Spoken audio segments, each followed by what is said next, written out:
নমস্কার, আমি বিজয়নী। আজকে আমাদের সাথে এসে উপস্থিত হয়েছেন রামদূত চ্যানেলের ওনার এবং সমাজসেবক মিস্টার সৌরভ শীল। ভগবান হনুমানজিকে নিয়ে তার জীবনের পথ চলা এবং ভাবনাকে নিয়েই আমাদের এই আজকের পর্ব। অসংখ্য স্বাগত আপনাকে। একদম, আপনাকেও ধন্যবাদ। কেমন আছেন আগে বলুন। খুব ভালো রয়েছে, রামের কৃপায় খুব সুন্দর রয়েছে। আচ্ছা, এই রামদূত চ্যানেল শুরু করার ভাবনাটা প্রথমে মাথায় কিভাবে এলো? এই ইন্টারনেটের যুগে মানুষ যখন তথ্য সংগ্রহে ব্যস্ত এবং নিজের কাজে নিজেকে ব্যস্ত রাখছে, কিন্তু তরুণ প্রজন্ম ছাত্রছাত্রী যদি আমি আখির অর্থে দেখি যে মানুষ খুব একা নিজেকে ফিল করছে এবং কোনো ছোটোখাটো কারণেই যদি ভুল ভ্রান্তি হয় সে মানসিক অবসাদে ভুগছে। একটা ছোট গল্পের মধ্যে আমরা বুঝি, যেরকম যখন সীতা হরণ হয়ে গিয়েছিল এবং সীতা মাতাকে লঙ্কা থেকে আনার জন্য বজরংবলী চুপচাপ বসে আছে এবং সবাই বসে আছে, তো কিভাবে মাতাকে উদ্ধার করা যাবে। তো সেই সময় বজরংবলীর যে নিজের মধ্যে যে ক্ষমতা রয়েছে, নিজের যে শক্তি রয়েছে, সেটা ভুলে গেছে। সেই মুহূর্তে জাম্ববান ওনাকে মনে করাচ্ছে যে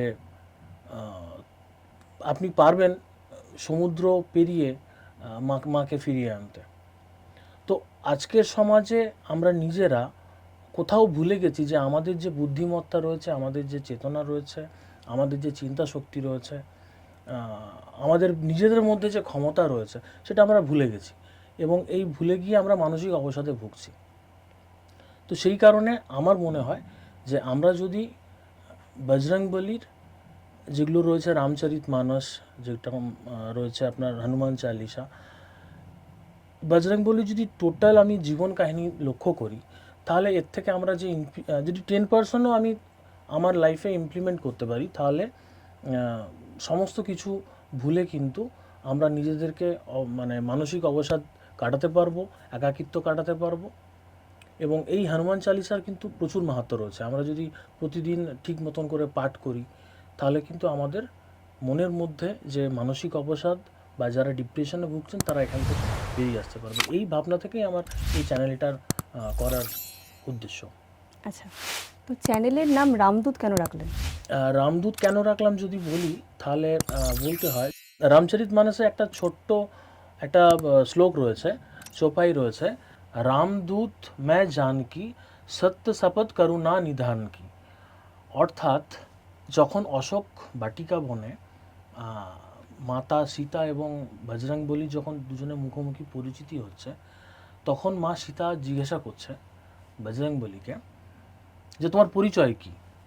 কিন্তু সেই ক্ষেত্রে বজরংবলী সে অনেক কিছু বলতে পারতো, যে আমি এত সমুদ্র পার হয়ে এসেছি, আমি পাবন পুত্র, সূর্য আমার গুরু, আমি আসার সময় সূর্যার সঙ্গে আমার যুদ্ধ হয়েছে, অনেক কিছু বলতে পারতেন। কিন্তু উনি কিন্তু একটা কথাই বললেন যে আমি রামের শপথ করে বলছি যে আমি রামের দূত।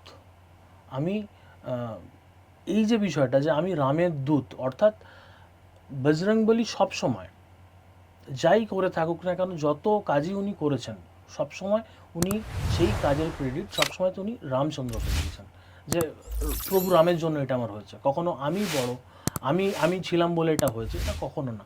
উনি রামদূত হিসাবে রামের যে বার্তা, সেটা প্রত্যেক মানুষের কাছে পৌঁছে দিয়েছে। এবং আমার চ্যানেলের উদ্দেশ্য যে এই চ্যানেল বজরংবলীর দূত হয়ে যেন প্রত্যেক যারা মানসিক অবসাদে ভুগছেন, যারা ডিপ্রেশনে আছেন, নিজেকে একা মনে করছেন, এই চ্যানেলের যে ভিডিওগুলো আমরা দেব, এর পরের পডকাস্টে অনেক গেস্ট আসবে, তো তার থেকে আমরা যে বার্তাগুলো দেব, যাতে করে তারা একাকিত্ব কাটাতে পারে।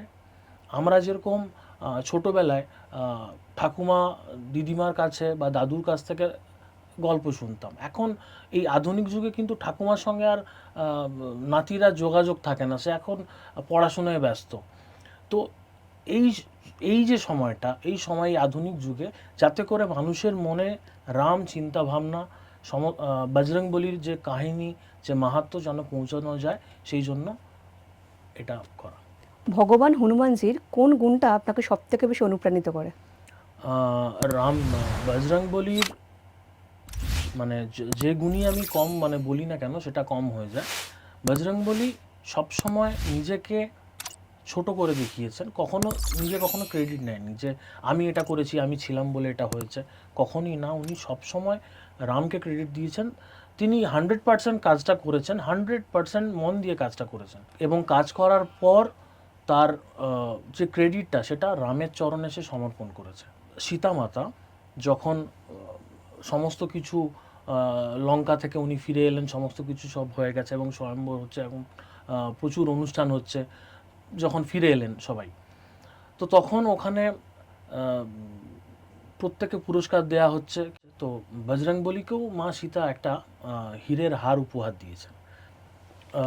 হীরের মালাটা দাঁতে করে কেটে দেখছে যে তাতে কি রয়েছে। তো তখন পাশ থেকে একজন জিজ্ঞাসা করছে যে তুমি দাঁতে করে কেটে হীরের মালা থেকে কি দেখছো, যেটা সীতা মা উপহার দিয়েছে। তো বলছে আমি দেখছি যে ভিতরে রাম লেখা আছে কিনা। অর্থাৎ রাম যেটা আছে সেটাই আমার, অন্য কিছু না। তো এখান থেকে আমরা বুঝতে পারি যে অহংকার যদি আমরা ত্যাগ করে আমরা আমার নিজের কাজটার উপর বেশি কনসেন্ট্রেট করি, তাহলে কিন্তু দেখব যে অনেক কিছু, সব কিছু স্মুথ হয়ে গেছে। তো বজরংবলী অতুলিত বল ধামা, अंजनी पुत्र पवन सुत नामा, महावीर विक्रम बजरंगी, কুমতি নিবার সুমতিকে সঙ্গী। অর্থাৎ কুমতি শেষ করছে, কুমতি নিবার সুমতি, যাতে সুমতি হয়, সুমতিকে সঙ্গী। তো এরকম অনেক চপাই আছে যেগুলো আমরা থেকে বুঝবো, যে যেরকম একটা লাইন রয়েছে, ভূত পিশাচ নিকট নেই আবে, মহাবীর জব নাম শোনাবে। অর্থাৎ ভূত পিশাচ কেউ আসবে না আমি যদি মহাবীর নাম জপ করি। তো বজরংবলীর প্রচুর মাহাত্ম্য রয়েছে, এবং সবথেকে উনি খুব সরল। ওনাকে, সীতা মাকে উনি জিজ্ঞেস করছেন যে আপনার কপালে ওটা কি, না তখন বলছে যে ওটা সিঁদুর আমি পরেছি। তো বলছে কেন আপনি পরেছেন, না যাতে করে আমার স্বামী অর্থাৎ রামচন্দ্র ভালো থাকে।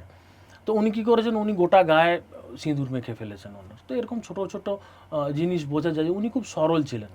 উনি কখনো বড় আকার ধারণ করতে পারতেন, মানে বড় আকার ধারণ করতে পারতেন। যখন সুরসার সঙ্গে যখন উনি সমুদ্র ক্রস করছেন, যাচ্ছেন, সমুদ্র পার হচ্ছেন, তখন সুরসা ওনাকে আটকেছে রাস্তায়, তাকে গিলে খাবে বলে। তখন বলেছে দেখুন আমি রাম কাজে যাচ্ছি, আমি খুব ব্যস্ত রয়েছি, আপনি যা করবেন তাড়াতাড়ি করে করুন। তো ওনার কাছে রাম কাজই সব থেকে বড় আগে। তো উনি যখন মুখ যা করেছেন তার থেকে বজরংবলী আরও বড় হয়ে গেছে, আবার মুখ বড় করেছে, আবার বড় করে দিয়েছে, 32 অর্জন করেছে, তো উনিও 64 করেছে। তখন কি করেছে, উনি ছোট মশার মতন হয়ে ওনার মানে সুরসার মুখের মধ্যে ঢুকেছে, আবার বেরিয়ে পড়েছে, যে বলছে দেখুন আমি ঢুকে পড়েছি, বেরিয়ে পড়েছি। তো যেখানে বুদ্ধি দেখানোর ছিল সেখানে উনি বুদ্ধি দেখিয়েছেন, যেখানে ওনার বল দেখানোর ছিল সেখানে উনি বড় হয়েছেন। তো এর থেকে আমরা বুঝতে পারি যে আমাদের যেখানে মাথা নিচু করার দরকার সেখানে মাথা নিচু করতে হয়, আর যেখানে ক্ষমতা দেখানোর কথা সেখানে ক্ষমতা দেখাতে হয়। বজরংবলী যে সমস্ত জিনিসগুলো করেছেন, বা বজরংবলী যা যা কাণ্ড করেছে, আমরা কাণ্ড কথাটা হয়তো শুনতে খারাপ লাগবে, কিন্তু সুন্দর কাণ্ড, সমস্ত কিছু কাণ্ড। তো আমি কাণ্ড ওই জন্যই বললাম, যা যা করেছেন, লঙ্কায় আগুন লাগানোর থেকে শুরু করে সমস্ত কিছু, তো সেটা কিন্তু আমাদের যদি আমরা আমাদের লাইফে নিয়ে আসি তাহলে কিন্তু আমরা কি বলবো, খুব ইজিলি আমরা একাকিত্ব কাটাতে পারবো, খুশি থাকবো, ভালো থাকবো। আচ্ছা, বজরংবলী সম্পর্কে মানুষের অনেক ভুলভ্রান্তি রয়েছে, আপনার সেগুলো কি বলে মনে হয়, মানে কি ভুলভ্রান্তি রয়েছে? দেখুন, আমার সঙ্গে যাদের মোটামুটি ছোটোখাটো রিলেশন রয়েছে, যাদের সঙ্গে কথোপকথন হয় এই রাম রিলেটেড বা বজরংবলী রিলেটেড, তারা বলে হনুমান চালিসা কখন পাঠ করব, কিভাবে পাঠ করব, শনিবার করব, মঙ্গলবার করব, অনেকেই বলে। আমার মনে হয় যে কোনো শনিবার, কোনো মঙ্গলবার, কোনো সোমবার এরকম কোনো ব্যাপার নেই। হনুমান চালিসা যখন আপনি সময় পাবেন, যখন আপনার মনে হবে আপনি তখনই পাঠ করতে পারেন। সেটা আবার অনেকে এটাও বলে যে রাত্রেবেলায় যখন ভোর 3টের সময় উঠে স্নান করে হনুমান চালিসা পাঠ করতে হয়, এরকম কোনো ব্যাপার নেই। আমার মনে হয় এগুলো ভুল বিষয়। আপনার মন যখন চাইবে, আপনি যখন পুরো ফ্রি, আপনি সেই মুহূর্তে হনুমান চালিসা পাঠ করুন, স্পষ্ট উচ্চারণ করুন, করে পাঠ করুন। হনুমান চালিসার যে লাভ আপনি সেটা পাবেন। অনেকে বলে যে যারা মেয়ে তাদের নাকি হনুমানজিকে ছুঁতে নেই, এবং বজরংবলী পুজো করতে নেই, এরকম অনেক কিছু রয়েছে। আমার মনে হয় যে বজরংবলী খুব সরল, এবং উনি মা সীতাকে মা বলতেন এবং সীতা ওনাকে পুত্র হিসাবে দেখতেন। তো সেই ক্ষেত্রে বজরংবলী সম্পর্কে এটাই করতে হবে এরকম কোনো নিয়ম কোনো কিছু আছে বলে আমার মনে হয় না। আমার মনে হয় যখন আপনি সময় পাবেন তখনই আপনি রাম নাম জপ করুন। যেরকম একটা জায়গায় কোথাও রয়েছে, বা আপনার হনুমান চালিসাতেই একটা শ্লোক রয়েছে, রামচরিত শুন বেখো রসিয়া, রাম লখন সীতা মন বসিয়া। তো রাম সবসময় তার নাম শুনতে বলছে, এটা নয় কি সন্ধেবেলা, রাত্রেবেলায়, দিনের বেলায় এরকম কোনো ব্যাপার নেই। সবসময় রাম শুনতে, আপনি যদি বজরংবলীর মন্দিরে গিয়ে বলেন হে বজরংবলী আমাকে এটা করে দিন ওটা করে দিন, বজরংবলী শুনবেই না।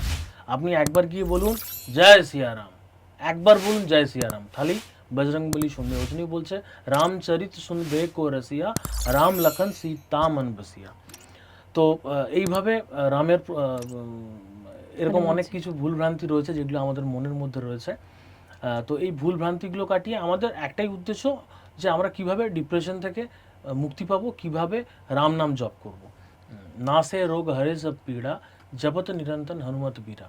যদি কেউ অসুস্থ থাকে, ডিপ্রেশনে ভোগেন বা অন্য কোনো অসুস্থতা রয়েছে, শারীরিক অসুস্থতায় বা মানসিক অসুস্থতায়, তো যদি সে এটা জপ করতে থাকে না সে রোগ হরে সব পীড়া, জপত নিরন্তর হনুমত বীরা, তো তার থেকে মুক্তি পাবে। এরকম অনেক লাইন রয়েছে যেগুলো আমরা যদি আমাদের নিজেদের ডেলি লাইফে আমরা যদি সেগুলো বলতে থাকি তাহলে কিন্তু আমরা সেগুলোর থেকে ঠিকঠাকভাবে মুক্তি পাবো। আমাদের চ্যানেল রামদূত যাতে অনেক এগোতে পারে এবং প্রতিটি ঘরের প্রত্যেকটি মানুষের মনে পৌঁছতে পারে, প্রত্যেকটি মানুষের মনে রাম নাম ঢোকাতে পারে, এই সনাতন রিলেটেড যারা যারা রয়েছে তাদের কাছে আমরা রিকোয়েস্ট করব যাতে করে এই চ্যানেলটা আপনারা দেখেন এবং রামজি, সীতামা এবং বজরংবলী এনাদের যে মহিমা, এনাদের যে কথা, সেটা যেন প্রত্যেক বাঙালির